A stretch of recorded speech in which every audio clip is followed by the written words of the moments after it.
up, guys? It's your boy Barca Boy 103. Today we're going to be reacting to the Barcelona news over the past 24 hours. We do have some key updates to discuss, mainly around, of course, the return of Lionel Messi. We have an update on the big La Liga and Barcelona meeting that happened yesterday. Positive news and how Messi does have a 10-day countdown to sign with Barcelona.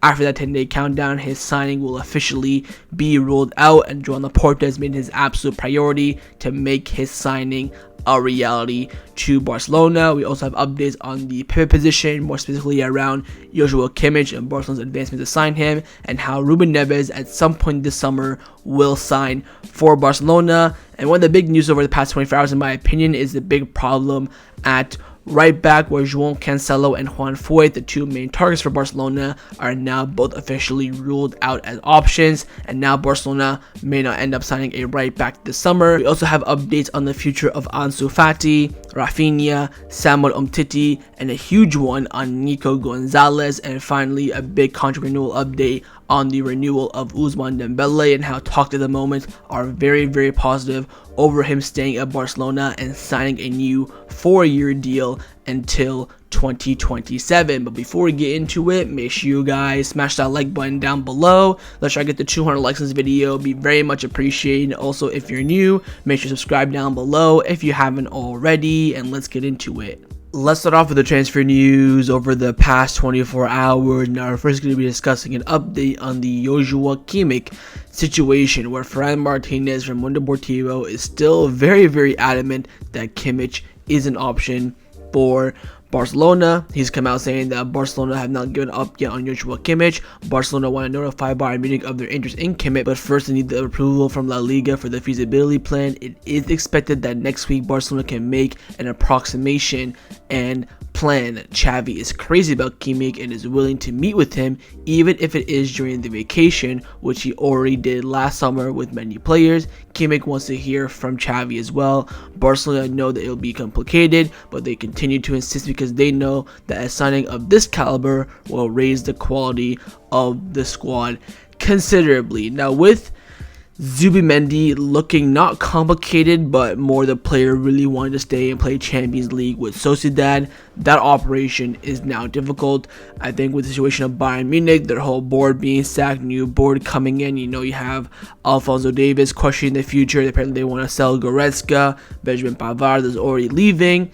Kimmich sees disarray in Bayern Munich, and I think right now you could say he's open for a new challenge, but I still personally believe he's doing all of this to just get a bumper new deal from the new Bayern Munich board. Now, yesterday, Joan Laporta returned, I believe, from Saudi Arabia to Barcelona with super agent Pini Zahavi. Jonathan Miro came out saying that Joan Laporta has arrived in Barcelona with Pini Zahavi, as Pini Zahavi could act as an intermediate for the possible transfer of Joao Kimmich. Pini Zahavi is also the agent of Gabri Veiga, the Celta Vigo midfielder, who Barcelona have been linked with heavily as well. He has a release clause of 40 million euros, something like that.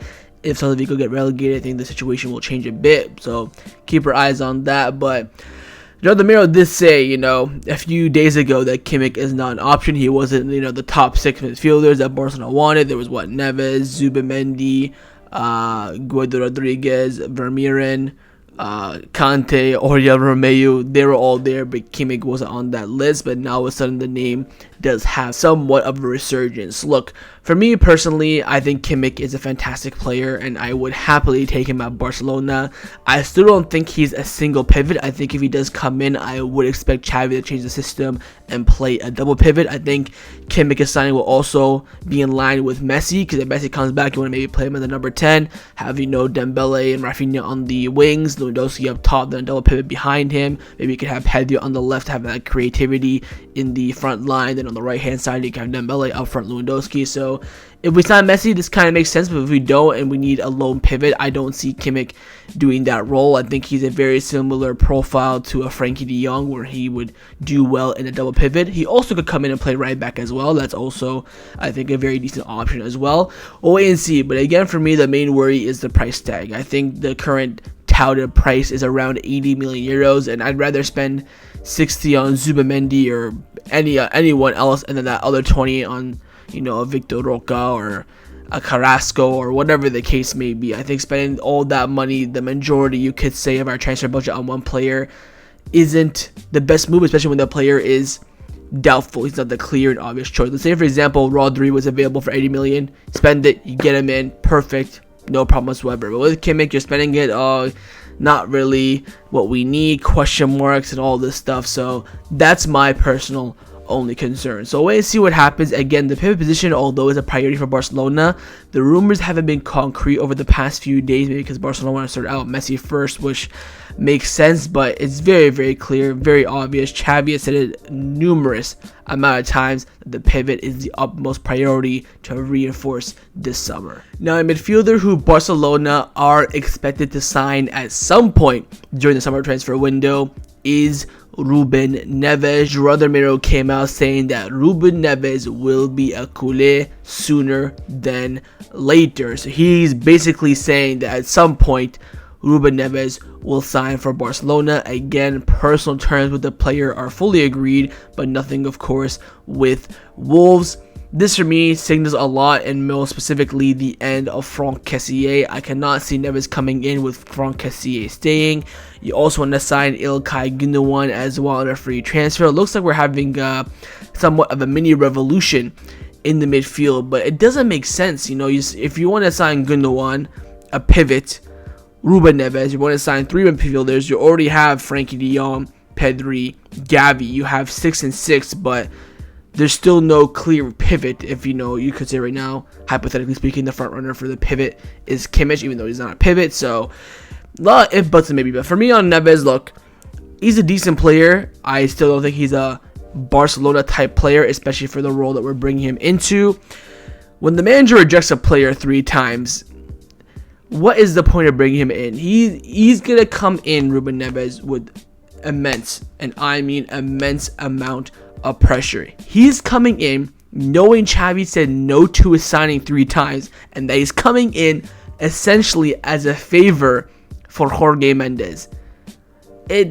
I think if you compare Franck Kessié and Neves player for player, I think it's pretty even. I think it's disrespectful also for Franck Kessié, who's had a pretty good first season. It's not been exceptional, it's not been fantastic. I think it's been good first season at Barcelona. I understand his passing isn't that great. It's honestly, for the Barcelona level, a bit shocking, but I think he can improve on that. And I think his profile in the final third is something that we can use very much, especially deeper into a season, post-January time. I think the only thing that really Neves has on Franck Kessié is long shots and better on the ball a little bit. So, don't really see the point of this, especially if you're going to be paying Wolves 50 million euros. I think Neves' signing does depend a lot on Franck Kessié and Ansu Fati as well. I think we don't sign him unless one of them is sold. If they're both here and we sign him, then may God help us. I have no idea what this club is doing. So wait and see on Ruben Neves. But again, the top sources in Barcelona, it's not just Gerardo Miro. A lot of people have been saying this, that at some point this summer, Ruben Neves will be a Barcelona player. Now, along with reinforcing the midfield, another priority to reinforce this summer for Barcelona is, of course, the right back position. As I want to reiterate again, we still do not have a natural right back in the squad. We've been talking a lot about Joan Cancelo over the past few days, how he's a number 1 target, number 1 priority, and how Juan Foyth is an option as well. Yesterday, Javi Miguel came out with some pretty bad news. Again, Javi Miguel is reliable. He's very close to Xavi. He came out saying that Joan Cancelo and Juan Foyth are essentially ruled out for Barcelona. They're now starting to get pessimistic over their chances of signing a top right back this summer. Villarreal are not willing to negotiate for Juan Foyth and want his 54 million euro release clause to be paid in full up front. The problem with Joan Cancelo, as Xavi said on TV3 and other media outlets where he has been talking recently, is that Man City do not want to reinforce Barcelona, and he is now ruled out. Barcelona now are looking for alternatives. The options currently are Benjamin Pavard and Diego Dalot, although the club has not yet made a decision. Now, that last part doesn't make sense because, again, in yesterday's video, I told you already that Pavard is not an option for Barcelona at the moment. He has other priorities to player himself as well. Dalot just signed a new contract, 4 years, 2028 with Man United yesterday, so those 2 backup options don't make sense. Now, on Cancelo, I think the main issue essentially is convincing Man City. I don't think the signing is completely ruled out. Again, just my opinion. Javi Miguel, you could say, has better resources than me, of course, but based on what I've seen, how I interpret the market, I think this is just Man City playing a bit of hardball. I think they're saying, look, we don't want to strengthen Barcelona. I think there is still a good relationship with Man City. Again, we did the Ferran Torres deal. We had Kun Aguero, even though he's a free agent. TK Berkestein is one of the former Barcelona sporting director as well. This relationship, again, with Pep Guardiola. The most important thing to remember is that Man City don't want Joan Cancelo. And unless someone comes in and bids 40 million, he's going to be available. Of course, you could say Arsenal could go for him if they have the money, unless I know their priority in the midfield. I know their priority is to reinforce their midfield. Declan Rice, with Caicedo. They also want a striker as well. So right back isn't as on top of their list as it is for us. But I am worried because if we don't get Joan Cancelo, I have no idea who we're going to get. Everyone else is either sign a new contract, not good enough, or too expensive. I think Cancelo is the perfect option. Good player. And his prime, can play both left back and right back, which I do think will be very important next season, with Alejandro Balde only being the decent left back we have, because Alonso is absolutely crap on a loan as well.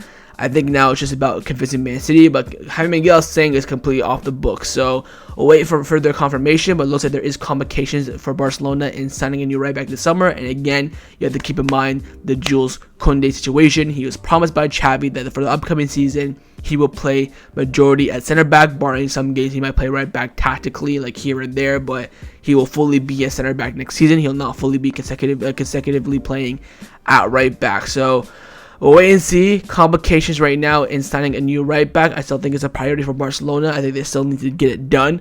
The main question right now is really who will be the right back that Barcelona will sign. I must just put it out there quickly. Arnau Martinez is still available. But of course, Barcelona's number one target for the upcoming summer transfer window is of course the greatest human being to ever touch a football, Lionel Andres Messi. We do have some big updates on his future. Of course, yesterday there was that La Liga and Barcelona meeting to discuss the viability plan, to clarify a few things, and we do have the updates on that. Now, first we have some reports coming in from the Argentinian media saying that Inter Miami have just made a formal offer to Leo Messi, but they rule out that they will loan him back to Barcelona. Leo hasn't decided anything and is waiting for the go-ahead from La Liga to negotiate with Barcelona. Now, Roger Delor from Mundo Deportivo came out saying that Barcelona anticipate that La Liga will give the approval to their viability plan next week, and that is when Joan Laporta will be able to meet with Jorge Messi and offer him all the details. Sport also came out saying that Joan Laporta has ordered to put Leo Messi's return to Barcelona as the first priority of the club right now. Barcelona await a written confirmation from La Liga for the green light of the viability plan to register Messi. The president realizes that with each passing day, Leo's chances of returning are getting slimmer, as the Argentine and his camp want to resolve his future soon. Laporta does not want a repetition of what happened 2 years ago. Roger Delor also came out again saying that Barcelona met with La Liga yesterday and left the meeting with good feelings to get the okay for the viability plan. They will get a response at some point next week, and Barcelona's efforts coincide with Messi's urgency to decide his future. He is a priority for the club. Joao then came out saying that yesterday morning the meeting with La Liga officials regarding the green light for the viability plan has gone well. There were positive feelings and that the final clearance will come soon, and as things stand, there is no decision regarding Leo Messi's future. Now, at this point, there were some journalists coming out saying that Messi to Barcelona is done. Again, Marcelo Bielsa came out saying that. Also, Guillem Balaguer has come out from his tunnel saying this is the same thing as well. But Mateo Morita from Olivo came out saying that Leo Messi has given Barcelona 10 days if his return is possible. Returning to Barcelona is his priority and great wish, but he wants to decide his future as soon as possible. And Leo wants to wear the number 10 shirt of Barcelona if he returns. Of course, if Ansu Fati stays, he'll give it up. If Ansu Fati leaves, the number will be available. But he has given 10 days. Now, if you do remember in yesterday's video, Joao came out saying that there will be full clarity on Messi's future by June the 10th, which of course is in 10 days. I do believe, if I'm not mistaken, the Argentinian national team played their first friendly on June the 15th. So again, quite clear that before Messi sets on foot with Argentina again, he wants clear decision on his future, and again, that's the will of the player, and you cannot blame him. Now, Juan has come out saying that in Saudi Arabia, they believe that Lionel Messi has lost enthusiasm for the arrival in the last few days. The conversation between Jorge and Saudi Arabia continue, though the Saudis believe that they may need to improve their offer a bit. They need to improve their offer of 1.2 billion for over 2 years. Madness. Moreover, the Messi family looks upon the Inter Miami option more favorably, inspiring the MLS clubs to make one last attempt to sign him, but Barcelona needs time, and that they hardly have that. He also came out with his opinion saying that I don't know how much longer Messi will wait, but I believe that he's obviously waiting, otherwise he would have already signed for another club other than Barcelona. So again, Juan Martí saying, look, if Messi's waiting, he's waiting for Barcelona. He has all these offers on the table, Saudi Arabia, Inter Miami. I think also Fabrizio Romano came out saying there's another club in Europe that want Messi, but they want to keep their name hidden for now. Something like that. Now, we do have reports coming in from Ole in Argentina saying that Messi has indeed lost enthusiasm with Saudi Arabia, and Al Hilal's option is losing the ground because of destination is not comfortable and it's not considered a low caliber football. Meanwhile, Inter Miami is advancing and preparing something firm and strong to seduce Leo with great optimism. Now, of course, Santi from Football Mercado came out saying that, Jorge Messi accepted the Saudi Arabia offer. They're just now waiting for Barcelona. If that fumbles, they will go to Saudi Arabia. Looks like now Messi is following through with that Saudi Arabia move. He now prefers the Inter Miami move to the MLS. Now, Sport came out with quite a bit of a shock news saying that he received it. Not Sport, the outlet, but the reporter who's writing for Sport, I think it's Bernabeu. He came out saying that he got a text from one of the board members at Barcelona saying that if Leo Messi wants to come back, he will. If he doesn't want to come back, it'll be because he preferred other offers. So again, that's still say that, look, his return definitely can happen. It's really up to him. And again, that coincides with what Xavi's been saying in the media recently. Now, speaking of what Xavi has been saying in the media recently, TYC Sports came out saying that pressure from Xavi and Barcelona board to Messi is confusing because Messi's absolute priority is playing for Barcelona. Messi just can't believe that by this time they were going to have Barcelona's offer on the table, but Joan Laporta still can't formalize the proposal. It absolutely doesn't depend on Messi. So Messi's camp thought at this point they would have that firm offer from Barcelona. Of course, they've received a lot of informal offers, but not an official offer. So again, once Barcelona get the green light, they want to give Messi that offer. Okay, he signs it. When you sign it, that means we can sign you. They're sending him informal offers right now saying that, hey, if everything goes to plan, this will be the contract they will present to you. So again, Messi's camp wants a concrete offer as soon as possible.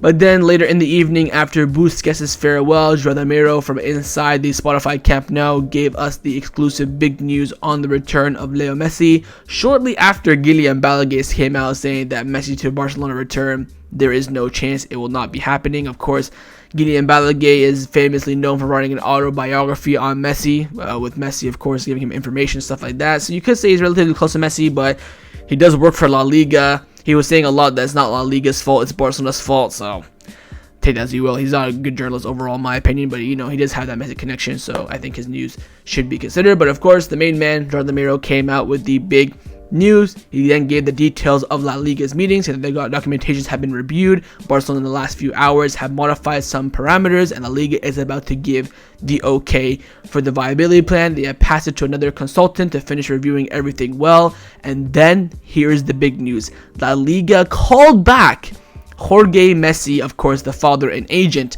of Leo Messi, and told him to wait until Monday. On Monday, they will give Barcelona the official okay, and that's when Barcelona will begin their move to sign Messi. Jorge Messi, when he firstly called La Liga, told La Liga that Messi wants to play for Barcelona and that they need to be sure that there will be no problem in signing him. And the reason why Messi's camp is pushing heavily is because that Saudi Arabia offer they have on the table will expire in 15 days. So they have set a deadline for Barcelona for 10 days, and they'll have another 5 days to reconsider that Saudi Arabia offer and decide their future. So what's clear, I would think, is that by June the 15th, we will know which club Messi will play for next season. So that's why he's giving Barcelona that 10-day cushion. If you have 10 days, if you don't make it in time, you're off the table. We'll say what we have: Inter Miami, this other European club that Romano's talking about, and of course, Saudi Arabia. La Liga has asked Barcelona from next week, for the good for everyone, that they start making sales and moves. So La Liga told Barcelona, look, we're planning to give you the green light on Monday. Once you give you that green light, start making the moves that you've put out in this plan. Selling Ansu, selling Raphinha, getting rid of Mirotic, getting rid of Barca TV Plus, or whatever the case may be. They're telling Barcelona, get moving so that way Messi's return can be possible. Now, also yesterday's video, we told you guys that Gerard Miro, he originally had his percent of Messi coming back at 80, he then lowered it to 60, and then yesterday's video at the end, he brought it back up to 70, but now he said that for me, the percentage of Lionel Messi's return goes back up to 80%, and finally he concluded off by saying that Xavi and Lionel Messi continue talking, they maintain contact, and transmit comms to each other, everything continues its course. So Gerard Miro is saying that Messi's return is on track. On Monday, they will get the green light. La Liga called back Jorge Messi, which I think is very, very important in my opinion. The fact that the league is calling the agent and father of the player and telling him, look, the plan is good. We're going to give the green light on Monday, and then it's all up to Barcelona to execute that plan. So we'll wait and see what happens. I still think, in my opinion, it's a 50-50. I'm very curious to know what the plans are. Is it selling Raphinha, selling Ansu, Kessié, other departments? What's clear for me is this, that once the green light comes in from La Liga, Barcelona can then make an official offer to Messi. They can say, hey, look, here's your offer, but they won't be able to register Messi until they make those other moves, sales and maybe another economic lever, you never know. But once that green light comes in, that's when Barcelona officially can send Messi the official offer, which of course is what Leo wants. So wait and see what happens. Big days coming up ahead for Messi's return. Again, the 10-day countdown starts now, and we have until June 10th to sign Messi, or else he will go elsewhere. Let's now discuss the players who have been rumored to leave Barcelona over the past 24 hours. First up is, of course, Ansu Fati, who Gerard Miro did confirm that Barcelona do have in their viability plan the sale of Ansu Fati. But Mateo Morita from Relivo has come out saying that Ansu Fati is not in Barcelona's plans for next season. The club is pushing him out, and Xavi is open to his exit. His possible sale would help a lot financially. At the moment though, Ansu Fati does not have any offers on the table, and also he wants to stay at Barcelona. This is a player that we bent over backwards last year to renew, and it sucks to see where we're currently at. If you told me trade Ansu for Messi, of course I would do it, but I still think Ansu Fati deserves one more remontada season. I also think that Ansu Fati does have a big future ahead of him, and I hope it to be at Barcelona. I still have a little hope that this viability plan does not really totally rely on the sale of Ansu Fati. Hopefully, Kessié sale and something else maybe will help, but I think Kessié and Ferran Torres, so you get maybe we're there, 50-60 million. I still don't think that's enough, because there's still reports saying that Barcelona need to generate another 100 million euro more to balance the book and go back to the 1-1 rule. I don't know. I preferably would rather loan out Ansu Fati if you have to get rid of him, loan him out to a team in La Liga, put a clause in that he can't play against Barcelona, let him go out there, play first team football week in, week out, maybe sell him with a buyback option in it as well. I still think Ansu Fati has a big future ahead of him, and I really hope it's at Barcelona, but again, it's quite clear that the club is pushing him out, and Xavi is open to it. We're still going to wait for later on today. Of course, today is Thursday, where we're expecting that Xavi will tell the players who he does not want to continue next season to leave the club and inform them of their positions, so like Ferran Torres, Franck Kessié, Ansu Fati as well. So we'll see what happens over the next 48 hours or so, but I think Ansu Fati is very, very key for Messi's future, whether he stays or leaves. Again, the club want to sell him, but Ansu Fati wants to stay. Now, another forward's future that is still in the air as well is, of course, Raphinha. About a month ago, we heard reports that Raphinha wanted to leave Barcelona. He wasn't happy with the competition. He thought he had no chance. But over recent weeks, he has changed his mind. Of course, Joaquin Pereira, the number one source in regards to Brazilian players in Barcelona, he broke the news saying that Raphinha wants to leave. Then Raphinha shut him down on Instagram, and now he's come out saying that Raphinha and his family have no interest in leaving Barcelona whatsoever, but it remains to be seen what Barcelona will do when an offer of 80 million euros does arrive. I think Sport came out saying that if Messi has to come back, then Raphinha has to be sold. So again, a sale is expected in the forward department, and we're looking at Raphinha, Ansu, and Ferran. Raphinha, I think, would be enough. I think Ansu Fati maybe just could be enough. Ferran is definitely not enough for the set price that we have currently for him, around 25 million euros. So I think Raphinha's future is still open. I think once that offer comes in, it could tempt Barcelona. You have 10 days to, earn money. If that offer comes in on day 8, you're thinking, screw it, sell Raphinha, bring Messi back in. I think Raphinha is just a quality player. I think he provides that different type of profile in the front line. I think he's done very well in his first season. He had better numbers than Dembele in his first year, very close to Neymar in his first season as well. I think he's played very well. It was very, very pivotal from, end of November to beginning of March time when Dembele was out. So, and again, you need squad depth as well. We did, bend over backwards to sign him last summer. So we'll wait and see with Raphinha. I still don't think it's clear cut on his future, but I think it's very positive that he now has changed his mind, that he wants to stay at Barcelona. Again, I still think there's a bit of a conflict of interest if Deco does come to Barcelona when Deco comes into Barcelona as a sporting director. So we'll wait and see with Raphinha, but again, his current mindset is that he wants to stay at Barcelona for next season, and also keep in mind, Xavi wants to keep him. Now, one player that will definitely be leaving Barcelona in the coming weeks is Samuel Umtiti, where Mateo Morito from Oliva has come out saying that Samuel Umtiti's future is not with Barcelona, and Barcelona will let him leave in the summer without any difficulties. Yesterday, Umtiti had his goodbye barbecue with Lecce, so he will be leaving Lecce this summer. I don't think a permanent move is on the table for them. I think he has other clubs that are interested. We did heard, of course, about Inter Milan, AC Milan a few months ago, so that still could be an option as well. I'm just really hoping and praying we get a fee. If we can get a couple million euros, even in variables, I'll absolutely take it. I think a letter of freedom is, I think that if there's money on the table, there's interest there. He played well this season. Why not just get a few extra million euros? They do like a little bit of a Trincao deal where it's based on variables, and the variables go up depending on his performance. I would absolutely love that, but I think just a letter of freedom, let him go for free, is a bit of a cop-out, and also a bit of laziness from Barcelona as well. So we'll wait and see with Samu, but 100% he's leaving the club this summer. The question now is, what will be the parameters and condition of his exit? Will it be, a permanent letter of freedom? Will it be variables? Or could we maybe get even a transfer fee? Now, one player who will be returning from loan and his future isn't clear in any way, shape, or form is the future of Nico Gonzalez. Over the past month or so, we've been hearing that Nico's not part of Barcelona's plan. They want to loan him out again. They still think he's a promising player. But now, all of a sudden, Gabriel Sanz from Deportivo came out saying that Barcelona hasn't entirely ruled out the possibility of Nico Gonzalez staying next season. Of course, I think this has come after Busquets praising him, saying that he could be a name that can replace him. Of course, Garcia Pimienta, who got promoted with Las Palmas, praised him a lot when he was coaching Barcelona B, saying that he's the most ideal replacement for Busquets. Look, as a player that we already have, I would absolutely love to keep him and have him, as a backup to the pivot that we do sign. So let's say hypothetically we sign Zubamendi, it'd be Zubamendi and Nico competing and provide, coverage for each other in competition.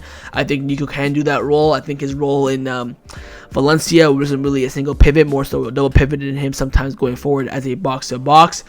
What I would do with Nico is very simple. I think it depends on what we sign and who we bring in. If we sign enough midfielders, I would loan him out again, more specifically to Las Palmas with Garcia Pimienta. Again, put that clause in that he cannot play against Barcelona, barring, of course, they pay a fee. And if we don't sign the midfielders that we do need, I would then trust Nico for a season, see how he does. I think the player still has a future at Barcelona at some point. I still think he's very, very talented. But I think with his injury, when he was out for around 3 months, he couldn't really fully capitalize on his Valencia loan move. I think near the end, he's done very well. And also in the beginning, a little bit under Gattuso, he was doing okay. But that injury in the middle kind of ruined his momentum a little bit. So we'll wait and see with Nico. But again, his future at Barcelona isn't fully ruled out, and there could be a possibility that he will be in the first team next season. Now, the final topic that I want to discuss before I end off this video is give you guys a contract renewal update on Ousmane Dembele. I'm very happy with the renewal news being consecutively, because that means that Barcelona is working on it. Now, Cancelo have come out saying that despite PSG's interest, Ousmane Dembele is only considering staying at Barcelona. There's good feelings with his renewal. Again, the renewal offer has been sent, new contract until 2027. Dembele and his agent Moussa Sissoko are analyzing that renewal offer.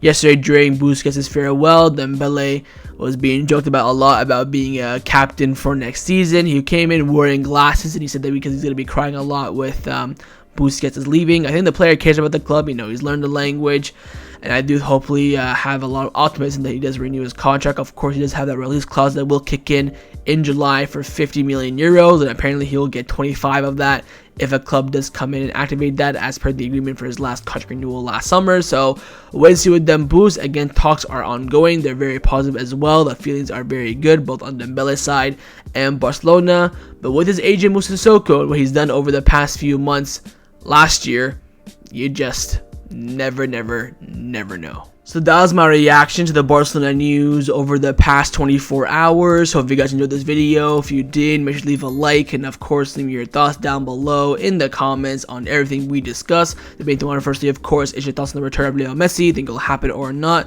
Second, your thoughts on the current situation in the midfield. Firstly, on Neves, what are your thoughts on the signing? Would you give a Franck Kessié to bring in Neves? On Kimmich and Zubimendi, who would you prefer? We can't get either of them. Who would you target?